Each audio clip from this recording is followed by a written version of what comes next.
നമസ്കാരം, എല്ലാവർക്കും സ്വാഗതം. ഇന്നത്തെ ഡെയിലി അപ്ഡേറ്റ്സിലേക്ക്. ഇന്ന് 2026 ജൂലൈ മാസം 24-ാം തീയതി വെള്ളിയാഴ്ച. ഇന്നത്തെ ഏറ്റവും പ്രധാനപ്പെട്ട വാർത്താ അപ്ഡേറ്റുകളും നാളെയും തുടർന്നുള്ള ദിവസങ്ങളിൽ നിങ്ങൾ അറിഞ്ഞിരിക്കേണ്ട, ശ്രദ്ധിക്കേണ്ട വളരെ പ്രധാനപ്പെട്ട വാർത്താ അപ്ഡേറ്റുകൾ, അറിയിപ്പുകൾ എന്തൊക്കെയെന്നാണ് ഇന്നത്തെ ഡെയിലി അപ്ഡേറ്റ്സ് നിങ്ങളുമായിട്ട് ഷെയർ ചെയ്യുന്നത്. എല്ലാ പ്രേക്ഷകരും പൂർണ്ണമായിട്ട് ഈ അപ്ഡേറ്റുകൾ ശ്രദ്ധിക്കുക. നിങ്ങളെല്ലാവരും വീഡിയോ ഒന്ന് ലൈക്ക് ചെയ്ത് എല്ലാ പ്രേക്ഷകരിലേക്കും മറക്കാതെ ഷെയർ ചെയ്ത് എത്തിക്കുക. നമ്മുടെ വാട്സപ്പ് ഗ്രൂപ്പിൽ ജോയിൻ ചെയ്യുക. വാർത്തകളും അറിയിപ്പുകളും എല്ലാ ദിവസവും കൃത്യമായി നിങ്ങൾക്ക് വാട്സപ്പ് ഗ്രൂപ്പുകളിൽ ലഭ്യമാകുന്നതാണ്. വാട്സപ്പ് ഗ്രൂപ്പിൻ്റെ ലിങ്ക് വീഡിയോയുടെ ഡിസ്ക്രിപ്ഷനിൽ കമൻറ്റിൽ നൽകിയിട്ടുണ്ട്. സോ എല്ലാ പ്രേക്ഷകരും മറക്കാതെ ഏതെങ്കിലും ഒരു ഗ്രൂപ്പിൽ ജോയിൻ ചെയ്യുക. ഏറ്റവും ആദ്യത്തെ പ്രധാനപ്പെട്ട വാർത്താ അപ്ഡേറ്റ്, ഇന്ന് രാജ്യവ്യാപകമായിട്ട് വിദ്യാഭ്യാസ ബന്ദിനെ SFI ആഹ്വാനം ചെയ്തിരിക്കുകയാണ്. ഇത് കാരണം വെള്ളിയാഴ്ചയായ ഇന്ന് വിവിധ വിദ്യാഭ്യാസ സ്ഥാപനങ്ങൾ അടഞ്ഞുകിടക്കാൻ സാധ്യതയുണ്ട്. സ്കൂൾ, കോളേജ് തലങ്ങളിൽ പഠിപ്പ് മുടക്ക് ബാധിച്ചേക്കാം. സ്കൂളുകളെ പ്രധാനമായിട്ടും ഹൈസ്കൂൾ, ഹയർ സെക്കൻഡറി തലങ്ങളെയാകും ഇത് കൂടുതൽ ബാധിക്കുക. പ്രത്യേകിച്ചും ടൗൺ പ്രദേശങ്ങളോട് ചേർന്നുള്ള സ്ഥാപനങ്ങളിൽ പ്രതിഷേധങ്ങളും പഠിപ്പ് മുടക്കും ശക്തമായേക്കാം. കോളേജുകളിൽ ഈ പഠിപ്പ് മുടക്ക് പൂർണ്ണമായി തന്നെ ബാധിക്കാനും സാധ്യതയുണ്ട്. എന്നാൽ സർക്കാർ മുൻകൂട്ടി നിശ്ചയിച്ചിട്ടുള്ള പരീക്ഷകൾക്കോ അഭിമുഖങ്ങൾക്കോ യാതൊരു മാറ്റവും ഉണ്ടായിരിക്കുന്നതല്ല എന്ന കാര്യം വിദ്യാർത്ഥികൾ പ്രത്യേകം ശ്രദ്ധിക്കേണ്ടതാണ്. മുൻകൂറായിട്ട് ഇത്തരത്തിൽ വിദ്യാഭ്യാസ ബന്ധം പ്രഖ്യാപിച്ചിട്ടുള്ളതിനാൽ തന്നെ നിങ്ങളുടെ വിദ്യാഭ്യാസ സ്ഥാപനങ്ങളിലെ അധ്യാപകരുമായിട്ടോ മാനേജ്മെൻറ്റുമായോ സംസാരിച്ച് ക്ലാസുകൾ ഉണ്ടോ എന്ന് ഉറപ്പുവരുത്തുന്നത് നന്നായിരിക്കും. നീറ്റ് പരീക്ഷയിലെ ചോദ്യപേപ്പർ ചോർച്ചയിൽ കേന്ദ്ര വിദ്യാഭ്യാസ മന്ത്രി ധർമ്മേന്ദ്ര പ്രധാൻ രാജിവെക്കണമെന്ന ആവശ്യത്തിൽ വിദ്യാർത്ഥി സംഘടനകൾ ഉറച്ചു നിൽക്കുന്ന പശ്ചാത്തലത്തിലാണ് SFI രാജ്യവ്യാപകമായിട്ട് ഈ വിദ്യാഭ്യാസ ബന്ദിനെ ആഹ്വാനം ചെയ്തിരിക്കുന്നത്. അടുത്ത പ്രധാനപ്പെട്ട വാർത്താ അപ്ഡേറ്റ്, ഓണത്തോടനുബന്ധിച്ചുകൊണ്ട് സാധാരണക്കാർക്കായിട്ട് വലിയ ആനുകൂല്യങ്ങളും ധനസഹായങ്ങളും ഒക്കെയാണ് സർക്കാർ പ്രഖ്യാപിച്ചിരിക്കുന്നത്. ഇതിൽ ഏറ്റവും പ്രധാനപ്പെട്ടത് ഓഗസ്റ്റ് മാസത്തിൽ റേഷൻ കാർഡ് ഉടമകൾക്ക് ലഭിക്കാൻ പോകുന്ന ആനുകൂല്യങ്ങളാണ്. ഇതിൽ മഞ്ഞ കാർഡ്, അതായത് AY റേഷൻ കാർഡ് ഉടമകൾക്ക് ഇത്തവണ സൗജന്യ ഓണക്കിറ്റ് ലഭ്യമാകും. ഇതിനായിട്ട് 56 കോടി രൂപയാണ് സർക്കാർ മാറ്റിവെച്ചിട്ടുള്ളത്. പിങ്ക് റേഷൻ കാർഡ് ഉടമകൾക്ക് നിലവിലുള്ള റേഷൻ വിഹിതം കൃത്യമായിട്ട് ലഭിക്കുമ്പോൾ നീലവെള്ള കാർഡ് ഉടമകൾക്ക് ഓണത്തോടനുബന്ധിച്ചുകൊണ്ട് കിലോയ്ക്ക് 10 രൂപ 90 പൈസ നിരക്കിൽ 10 കിലോ വരെ സ്പെഷ്യൽ അരിയും ലഭിക്കുന്നതാണ്. ഇതുകൂടാതെ ഓണച്ചന്തകൾ സജ്ജമാക്കുന്നതിനും വിപണിയിലെ വിലക്കയറ്റം നിയന്ത്രിക്കുന്നതിനുമായിട്ട് ധനവകുപ്പ് 200 കോടി രൂപ ഭക്ഷ്യവകുപ്പിന് അനുവദിച്ചിട്ടുണ്ട്. ഇതിലൂടെ എല്ലാത്തരം റേഷൻ കാർഡ് ഉടമകൾക്കും ഒരുപോലെ പ്രയോജനപ്പെടുന്ന രീതിയിൽ പണം കൊടുത്തു വാങ്ങാവുന്ന 3 തരം ഓണക്കിറ്റുകളാണ് ഇത്തരത്തിൽ സപ്ലൈകോ വഴി വിതരണം ചെയ്യുന്നത്. 250 മുതൽ 300 രൂപ വരെ വിലയുള്ള കിറ്റുകൾ, അതോടൊപ്പം 500 രൂപയുടെ കിറ്റ്, 1000 രൂപയുടെ പ്രീമിയം കിറ്റ് എന്നിവയൊക്കെയാണവ. ഈ കിറ്റുകളുടെ വിലയേക്കാൾ കൂടുതൽ മൂല്യമുള്ള സാധനങ്ങൾ ഇതിൽ അടങ്ങിയിരിക്കും എന്നതും പ്രത്യേകതയാണ്. ഇതോടൊപ്പം തന്നെ ഓണം ബമ്പർ ടിക്കറ്റ് വിൽപ്പനയും ആരംഭിച്ചിട്ടുണ്ട്. കഴിഞ്ഞ വർഷത്തേക്കാൾ ഒന്നാം സമ്മാന തുകയിൽ 5 കോടി രൂപയുടെ കൂടി വർധനവ് ഇത്തരത്തിൽ വരുത്തിയിട്ടുണ്ടെങ്കിലും ടിക്കറ്റ് വിലയിൽ യാതൊരു മാറ്റവും വരുത്തിയിട്ടില്ല. മാത്രമല്ല, സർക്കാർ ഉദ്യോഗസ്ഥർക്കും പെൻഷൻകാർക്കുമായിട്ട് 2% DA DR കുടിശ്ശിക വിതരണം ചെയ്യുന്നതിനൊപ്പം തന്നെ അർഹരായവർക്കുള്ള ഓണം ബോണസും ഉത്സവ അലവൻസും ഇതോടൊപ്പം തന്നെ ലഭ്യമാക്കുന്നതാണ്. അടുത്ത പ്രധാനപ്പെട്ട വാർത്താ അപ്ഡേറ്റ്, എല്ലാ ഗ്യാസ് ഏജൻസികളുടെയും നേതൃത്വത്തിൽ വീടുകളിൽ നേരിട്ടെത്തിയുള്ള നിർബന്ധിത LPG സുരക്ഷ പരിശോധന അഥവാ LPG മാൻഡേറ്ററി ഇൻസ്പെക്ഷൻ ഇപ്പോൾ സംസ്ഥാനം നടന്നുകൊണ്ടിരിക്കുകയാണ്. ഗ്യാസ് കണക്ഷനുള്ള എല്ലാ ഉപഭോക്താക്കൾക്കും നിയമപരമായി തന്നെ ഈ പരിശോധന നിർബന്ധമാക്കിയിട്ടുള്ളതിനാൽ തന്നെ പരിശോധനയ്ക്കായിട്ട് എത്തുന്ന ഉദ്യോഗസ്ഥരെ നിങ്ങളുടെ ഗ്യാസ് കണക്ഷൻ പാസ്ബുക്കും അതോടൊപ്പം തന്നെ റേഷൻ കാർഡും കാണിക്കേണ്ടതുണ്ട്. ഭാരത് ഗ്യാസ് ഉപഭോക്താക്കൾക്ക് ഈ ഇൻസ്പെക്ഷന് ആകെ 236 രൂപയാണ് ഫീസ് വരുന്നത്. ഇതിൽ 200 രൂപ ഇൻസ്പെക്ഷൻ ചാർജും അതോടൊപ്പം തന്നെ 18% GST, 9% വീതം CGSTയും അതോടൊപ്പം തന്നെ SGSTയും ആയിട്ട് 36 രൂപയും ഉൾപ്പെടുന്നു. പരിശോധനയ്ക്ക് ശേഷം സിലിണ്ടർ വെച്ചിരിക്കുന്ന രീതി, അതോടൊപ്പം തന്നെ ഗ്യാസ് സ്റ്റൗവിൻ്റെ ISI മാർക്ക് തുടങ്ങിയ സുരക്ഷാ മാനദണ്ഡങ്ങളൊക്കെ തന്നെ രേഖപ്പെടുത്തിയ ഇൻസ്പെക്ഷൻ റിപ്പോർട്ടും അതോടൊപ്പം നിങ്ങൾ അടച്ച തുകയ്ക്കുള്ള ഔദ്യോഗിക രസീതും ഏജൻസിയിൽ നിന്നും ഉപഭോക്താക്കൾക്ക് ലഭിക്കുന്നതാണ്.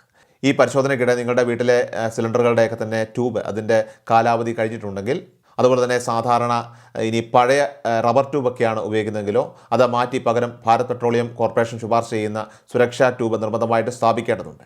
1.5 മീറ്റർ നീളമുള്ള ഈ സുരക്ഷാ ട്യൂബിന് GST ഉൾപ്പെടെ 190 രൂപയാണ് അധികമായിട്ട് ഈടാക്കുന്നത്. റെഗുലേറ്ററോ പൈപ്പോ മാറ്റേണ്ടതുണ്ടെങ്കിൽ അതിനുള്ള തുക ഇൻസ്പെക്ഷൻ ഫീസിന് പുറമെ നൽകേണ്ടി വരുമെങ്കിലും ട്യൂബ് മാറ്റേണ്ടതില്ലാത്ത സാഹചര്യങ്ങളിൽ പരിശോധനാ ഫീസായിട്ടുള്ള 236 രൂപ മാത്രം നൽകിയാൽ മതിയാകും. ഇതോടൊപ്പം തന്നെ ഗ്യാസ് ബുക്കിങ്ങിനായിട്ട് ഭാരത് ഗ്യാസ് നൽകുന്ന ഔദ്യോഗിക നമ്പറുകളും ഈ നോട്ടീസിൽ കൃത്യമായിട്ട് വ്യക്തമാക്കുന്നു. അടുത്ത പ്രധാനപ്പെട്ട വാർത്താ update, reserve bank of India RBI പരീക്ഷണാടിസ്ഥാനത്തിൽ പുതിയ പോളിമർ കറൻസി നോട്ടുകൾ ഉടൻ വിപണിയിൽ ഇറക്കാനായിട്ട് ഒരുങ്ങുകയാണ്. കള്ളനോട്ടുകൾ പൂർണ്ണമായിട്ട് തടയുന്നതിനും കൂടുതൽ ഈട് നിൽക്കുന്നതുമായിട്ടുള്ള പുതിയ തലമുറ കറൻസികളൊക്കെ തന്നെ അവതരിപ്പിക്കുന്നതിൻ്റെയൊക്കെ തന്നെ ആദ്യ പടിയായിട്ടാണ് ഈ സുപ്രധാന നീക്കം. തുടക്കത്തിൽ 10-20 രൂപയുടെയൊക്കെ തന്നെ ചെറിയ നോട്ടുകളാകും പോളിമർ രൂപത്തിൽ പുറത്തിറക്കുക.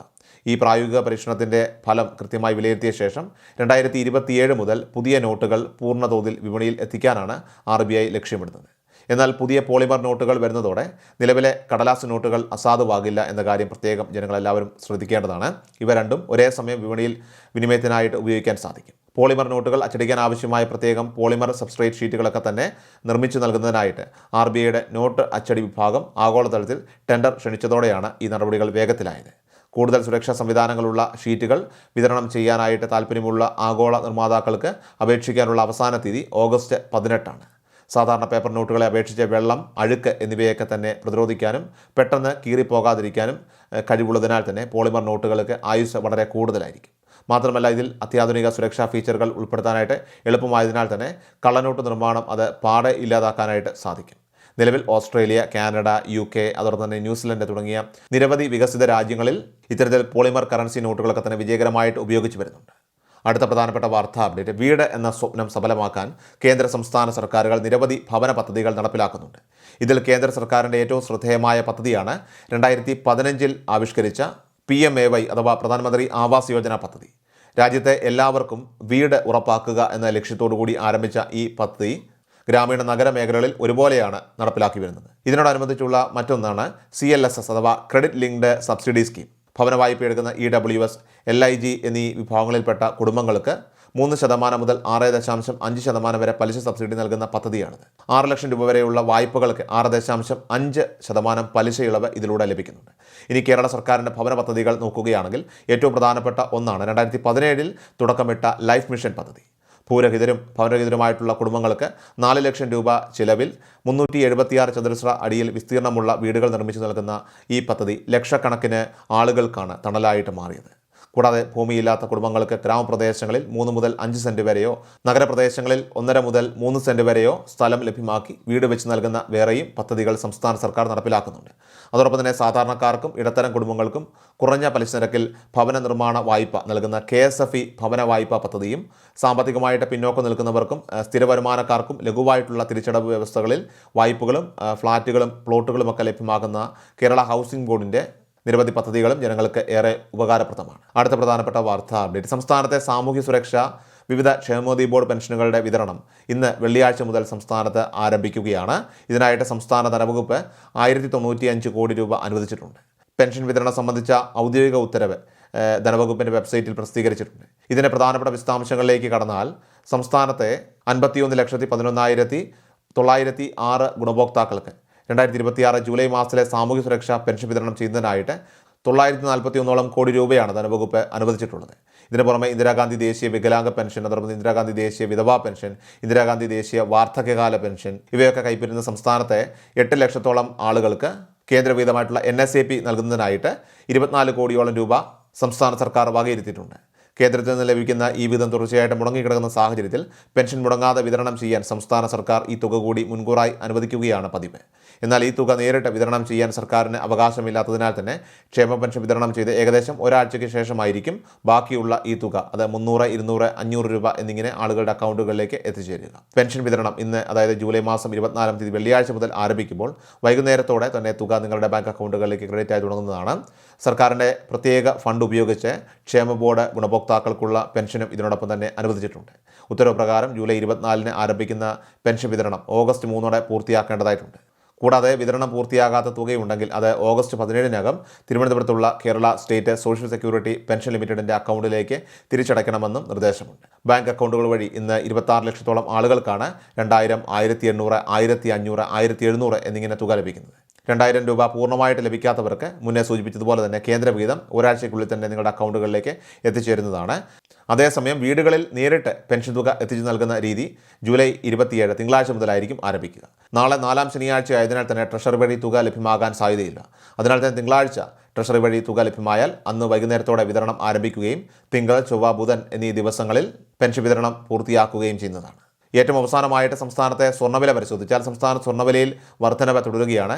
2026 ജൂലൈ 23 ഇന്നലെ വ്യാഴാഴ്ച 22 കാരറ്റ് സ്വർണ്ണത്തിന് ഗ്രാമിന് 70 രൂപ കൂടി 13,500 രൂപയിലും പവന് 560 രൂപ കൂടി 1,80,000 രൂപയിലുമാണ് വ്യാപാരം പുരോഗമിക്കുന്നത്.